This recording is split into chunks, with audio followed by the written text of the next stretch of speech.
السلام عليكم ورحمة الله وبركاته.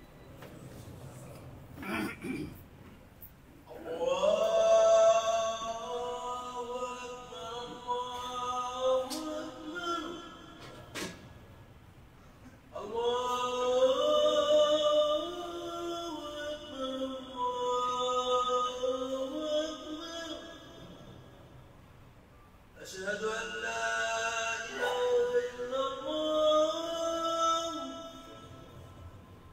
أشهد أن لا إله إلا الله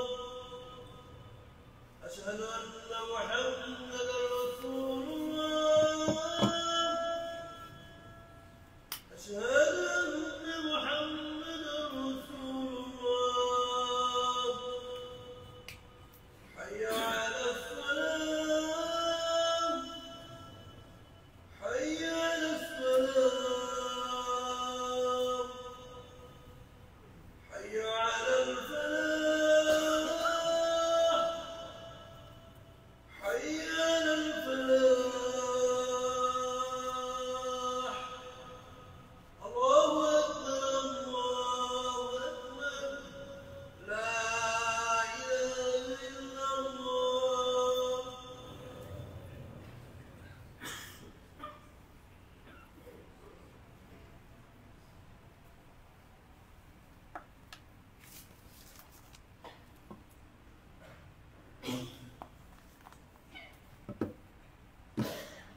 الحمد لله الذي جعل في السماء بروجا وجعل فيها سراجا وقمرا منيرا وهو الذي جعل الليل والنهار خلفة لمن أراد أن يذكر أو أراد شكورا وأشهد أن لا إله إلا الله وحده لا شريك له وأشهد أن محمدًا عبده ورسوله أما بعد ثم أفيض من حيث أفاض الناس واستغفر الله إن الله غفور رحيم فإذا قضيتم مناسككم فاذكروا الله كذكركم آباءكم أو أشد ذكرا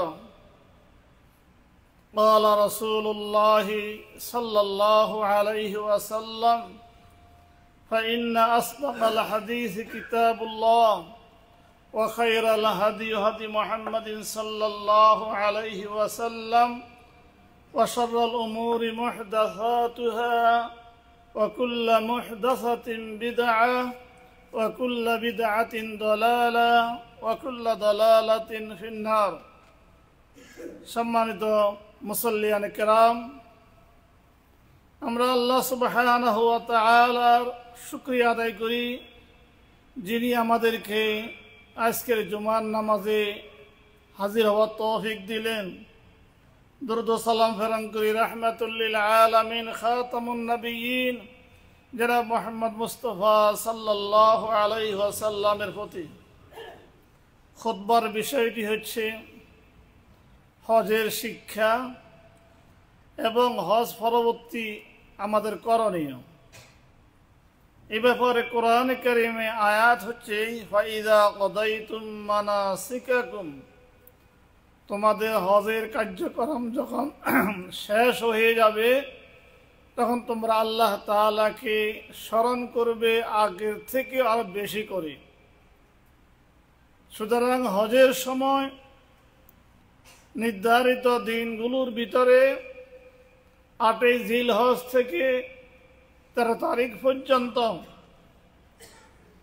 প্রতিটি হাজী সাহেবান যারা ছিলেন তারা একাগ্রতার সহিত আন্তরিকতার সহিত সব সময়টাকে গুরুত্ব দিয়ে আল্লাহ তাআলার সান্নিধ্যে যাওয়ার চেষ্টা চালিয়েছেন। কিন্তু ফাইজা কদাইতুম, যখন এই হজ যখন শেষ হয়ে গেল এই যে হজে আমরা অবস্থান করলাম, মিনাতে, হেরেমে, মুজদালিফাতে, আরাফাতে এহরাম করে এর পরবর্তীতে আমাদের কি কাজ? যে এখানেই শেষ? মুখ দিয়ে চোখ দিয়ে পানি ফেলে কেঁদে আল্লাহ তাআলার কাছে দন্না দিলাম, দোয়া করলাম, কিন্তু এখান থেকে হেরাম খোলার সঙ্গে সঙ্গে কি সব শেষ? আর কিছু কি করণীয় নেই? ভাবনার কি কিছু নেই? এখান থেকে কিছু নেওয়ার কি নেই? অথচ আল্লাহ সুবহানাহু ওয়া তাআলা কোরআনে কারীম বলছেন, লিয়াশহাদু মানাফিআ লাহুম। এই যে হজের যে কার্যক্রম, হজের যে কাজ, সেখানে তোমাদের জন্য অনেক কিছু শিক্ষণীয় বিষয় রয়েছে। যারা হজ করে আসছি, যারা মনে মনে হজের তামান্না করতেছি, আকাঙ্ক্ষা করতেছি, নিয়ত করছি এবং হজে যাওয়ার জন্য প্রস্তুতি নিচ্ছি, আমাদের বিষয়গুলো জানা থাকা দরকার। প্রথমত, আমরা যে জায়গাগুলোতে অবস্থান করছিলাম, ইহরাম বাদে হজের কার্যক্রম শুরু করেছিলাম, রাসূলুল্লাহ সাল্লাল্লাহু আলাইহি সাল্লামের আমলেও হজ করে, উমরা হজ করে অনেকেই বিভিন্ন কালারের এহরামের কাপড় পরেছিল। রাসূলুল্লাহ সাল্লাল্লাহু আলাইহি সাল্লাম বলছেন, না, কোনো কালার কাপড় পরা যাবে না, সিলাই করা কাপড় পরা যাবে না, পুরুষেরা, মহিলারা পরতে পারবে, এবং সাদা কাপড় পরতে হবে, দুটি কাপড়, যেটি তার জীবনের শেষ সম্বল। আমরা অনেক কিছুর মালিক, অনেক পরিচয় আমাদের দুনিয়াতে, কিন্তু একদিন আমাদেরকে সাদা কাপড় পরেই নিঃস্ব হয়ে অনিচ্ছা সত্ত্বে এই দুনিয়া ছেড়ে যেতে হবে। সেই দিনের আসার আগে আমরা একটু অনুশীলন করলাম, সাদা কাপড় পরে আল্লাহ তাআলার কাছে লাব্বাইক বলে আমরা ধ্বনি দিলাম, অঙ্গীকার করলাম। এই যে জায়গাগুলো, অবস্থানগুলো, এই দিনগুলোতে মানুষের এখতিয়ার, মানুষের হিংসা বিদ্বেষ, মানুষের রাগ গোসা পরিচয় কোনো কিছু দেখানো জায়েজ নেই। আপনি বড় অফিসার, রাজা, বাদশাহ, কিন্তু এখানে আপনি ফকির। এখানে আল্লাহ তাআলা রাজত্ব, আল্লাহ তাআলা শ্রেষ্ঠত্ব, আল্লাহ তাআলার বড়ত্ব তাকবীরের মাধ্যমে লোকেরা ঘোষণা করেছেন। তওয়াফ করতে গিয়ে, মিনাতে শয়তানকে কনকর মারতে গিয়ে, আরাফার ময়দানে সেই সকাল থেকে সন্ধ্যা পর্যন্ত একই ঘোষণা। ইমাম, মুয়াজ্জিন, ইমাম এবং মামুর সবাই একই ঘোষণা, আল্লাহু আকবার, আল্লাহু আকবার, লাব্বাইক আল্লাহুম্মা লাব্বাইক। অনেকেই আমরা ওই সময় এই ঘোষণার সঙ্গে সঙ্গে কান্নাকাটি করেছে, হাত তুলে দোয়া করেছে।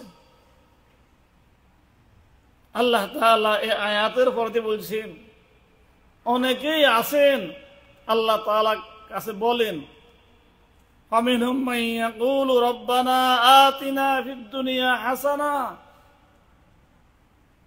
যে আমাকে দুনিয়ার হাসানা, দুনিয়া চায় শুধু। আল্লাহ তাআলা বলছেন, ওমা লাহু ফিল আখিরাতি মিন নসিব, যারা শুধু দুনিয়া চাইছে তাদের জন্য আখিরাতে কিছু নেই। কিন্তু আল্লাহ তাআলা প্রিয় বান্দা যারা ইসলামের শিক্ষা যারা নেয়, তারা বলে, মিনহুম মান ইয়াকুলু রাব্বানা আতিনা ফিদ দুনিয়া হাসানা, ফিদ দুনিয়া হাসানা ওয়া ফিল আখিরাতি হাসানা, দুনিয়ার হাসানা, দুনিয়ার কল্যাণ, আখিরাতের কল্যাণ, ওয়াকিনা, আমাদেরকে বাঁচাও আযাবান নার, সেই জাহান্নামের আগুন থেকে। এই কথার দ্বিতীয় দোয়া করার ক্ষেত্রে এখানে বিনয়, বিনম্রতা প্রকাশ হয়। এমন কোন মানুষ নাই যার গুনাহ নাই। ইচ্ছাই হোক অনিচ্ছাই হোক, ভুল ত্রুটির কারণে বিভিন্ন সময় বিভিন্নভাবে গুনাহ হতে পারে। এজন্য একজন প্রিয় বান্দা যিনি হবেন, তিনি সবসময় দোয়া করবেন, রব্বানা আতিনা ফিদ দুনিয়া হাসানা ওয়া ফিল আখিরাতি হাসানা। দুনিয়ায় কল্যাণ, দুনিয়ায় সুন্দর, দুনিয়ার সুখ শান্তি সব কিছু আছে, কিন্তু পরকালে কিছু নাই। সে লোক জান্নাতি না। জান্নাতের আচরণ হবে এই দুনিয়ার সুখ না পাইলেও যাতে করে পরকালে আমি তোমার হাসানার সৌভাগ্য আমার নসিবে হয়, এই দোয়া আল্লাহ তাআলা শিখিয়ে দিয়েছে। সুতরাং তাদেরকে আল্লাহ তাআলা দুনিয়ায় দিবেন, আখিরাতও দিবেন। আর হে আল্লাহ তাআলা, আমাদের ভুল ত্রুটির জন্য শয়তান আমাদেরকে বিভিন্নভাবে ওয়াসওয়াসা দেয় যে তুমি অনেক কিছু করেছো, মসজিদ করেছো, মাদ্রাসা করতেছো, হজ করেছো, কোরবানি করেছো, সদকা করতেছো, অনেক মানুষের উপকার করতেছো। এভাবে শয়তান আমাদের ভিতরে ঢুকেই আমাদের ভিতরে অহমিকতা ঢুকাই দেয়, রিয়া ঢুকাই দেয়, প্রদর্শনের ইচ্ছা ঢুকাই দেয়, যে মানুষ আমাকে ভালো বলবে, মানুষ আমাকে হাজী সাহেব বলবে, অনেক কিছু বলবে। এগুলো কিচ্ছু করা যাবে না। যদিও কখন আমার মনে এগুলো আসে, তুমি আমাকে তোমার নিজ গুণে ক্ষমা করে দাও। এগুলো হজের পরবর্তীতে আমাদের জন্য করণীয়, আল্লাহ তাআলা কোরআনে কারিমে বলে দিয়েছেন। সুতরাং আমরা যারা হজ করেছি, এই যে মানুষের ভিতরে ভেদাভেদ, আপনি তাওয়াফ করবেন, শয়তানকে আপনি পাথর মারবেন, পাথর মারতে গিয়ে আপনি খুব জোয়ান শক্তিশালী, আপনি সেনাবাহিনীতে চাকরি করেন, খুব স্মার্ট আপনার বউই, কিন্তু জোর করে ধাক্কা দিয়ে কাউকে পাথর মারার জন্য সামনে যাওয়ার, অগ্রসর হওয়ার সেই সুযোগ আপনার নেই। এটাকে নিষেধ করা হয়েছে তাওয়াফের ক্ষেত্রে, সাইর ক্ষেত্রে এবং শয়তানকে কংক্রিট মারার ক্ষেত্রে, পাথর মারার ক্ষেত্রে। যেই গুণগুলো, যেই স্বভাবগুলো আমরা হজে লালন করেছি, এখানে যারা আছেন, আপনি বাজারে যান, বিমানে যান, বিভিন্ন জায়গায় যাতায়াত করেন, মানুষ চলার ক্ষেত্রে তার আশেপাশে দেখে না কে আছে না আছে। অনেক সময় বাসে চলতে গিয়ে, রাস্তা চলতে গিয়ে, দুর্বল গাড়িকে আমরা সত্যি দেরি হলে আমরা হর্ন বাজাতে থাকি সাইড দেওয়ার জন্য। বাসে ঠেলে আমরা আগে যাই বসি, কিন্তু অনেক বৃদ্ধ লোক, অসুস্থ লোক বাসে দাঁড়াই আছে, তার দিকে আমরা তাকাই নাই। কিন্তু হজে এগুলো করতে হবে, এগুলো আমরা করছি, বাধ্যতামূলক ছিল ওটা। একজনকে ধাক্কা দিয়ে ফেলে দেওয়া, আগে চলে যাওয়া, আমি জওয়ান, আমার শক্তি আছে, এটা করা যাবে না, এটা নিষেধ ছিল। এই যে আল্লাহকে ভয় করে চলা, যে তাকওয়ার নীতি আমি অনুসরণ করেছি, এর থেকে আমার শিক্ষণীয় বিষয় রয়েছে অনেক। এর থেকে আমার অর্জনের অনেক কিছু রয়েছে। আমার বাকি জিন্দিগিতে আমি এগুলো অনুকরণ করব। যে আয়াতের ভিত্তিতে আমরা হজ করেছি, সেটি হচ্ছে ওয়ালিল্লাহি আলান নাসি হজ্জুল বাইত মান ইসতাতা ইলাইহি সাবিলা। যাদেরই তৌফিক আছে, মানুষ জন্মগতভাবেই তৌফিক নিয়ে আসে না, ইল্লা মাশাআল্লাহ দুই এক ফ্যামিলি ছাড়া, দুই একজন ছাড়া। আল্লাহ তাআলা এখানে শিক্ষণীয়, মানবতার কল্যাণের জন্য অনেক কিছু রেখেছেন। সুতরাং একজন মুমিন সে আকাঙ্ক্ষা করবে, আল্লাহর কাছে তৌফিক কামনা করবে, হে আল্লাহ তাআলা আমাকে সুযোগ দাও, তৌফিক দাও। এবং আপনি আপনার এই অর্থ যোগানের জন্য প্রচেষ্টা চালাবেন, জমা করতে থাকবেন। সুতরাং সেখানে এটা হচ্ছে মুমিনদের দায়িত্ব, চেষ্টা করা, আশা করা, তামান্না করা। আর যারা হজ করেছেন নির্ধারিত স্থানে, জায়গাতে, আল্লাহ সুবহানাহু ওয়া তাআলা তাদেরকে বলেছেন তারা নির্ধারিত নিয়মে হজ করবে। ফালা রাফাসা ওয়ালা ফুসুক ওয়ালা জিদালা ফিল হজ।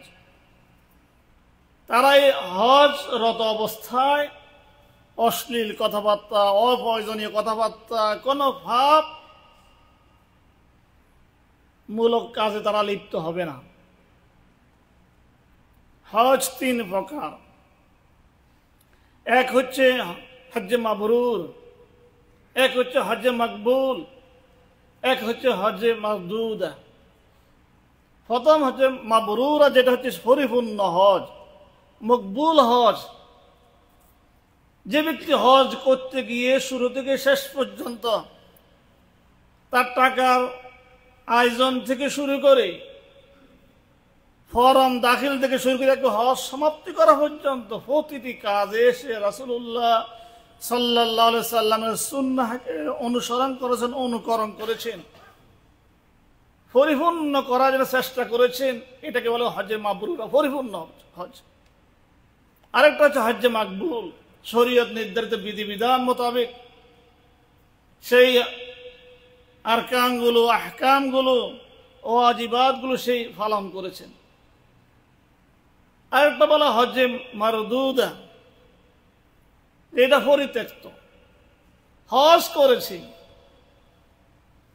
হজের টাকা জোগানের ক্ষেত্রে নিয়ত সহি ছিল না,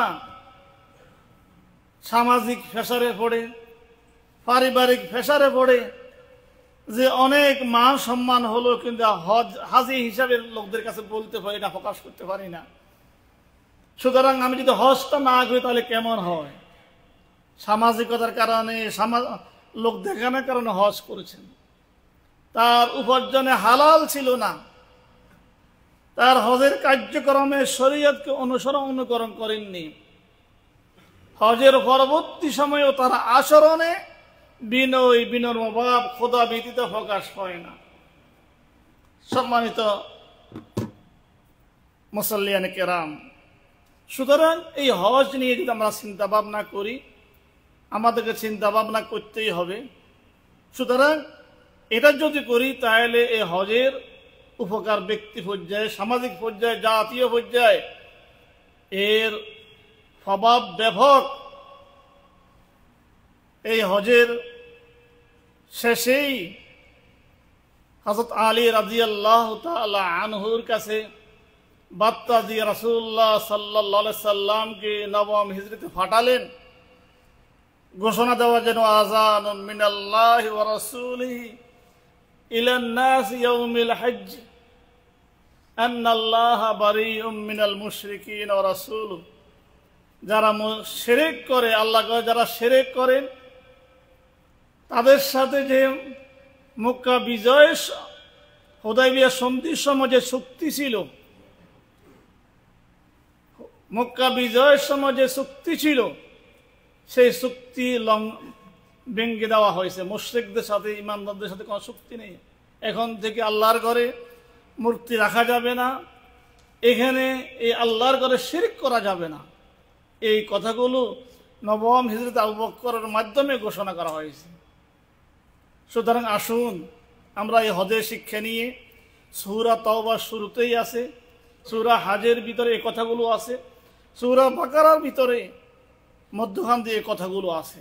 আমরা এগুলো পড়ি, আমরা এগুলো জানি, আমাদের ব্যক্তি জীবনে, জাতীয় জীবনে এর গুরুত্ব আমরা উপলব্ধি করি, এর প্রভাব আমরা অর্জন করি, মুসলিম মিল্লাতকে আরো শক্তিশালী করে তুলি।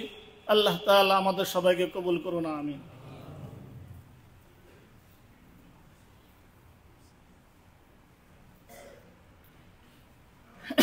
ইন্নাল হামদুলিল্লাহ নাহমাদুহু ওয়া নাস্তাঈনুহু ওয়া নাস্তাগফিরুহু ওয়া নু'মিনু বিহি ওয়া নাতাওয়াক্কালু আলাইহি ওয়া নাউযু বিল্লাহি মিন শুরুরি আনফুসিনা ওয়া সাইয়্যাতি আ'মালিনা।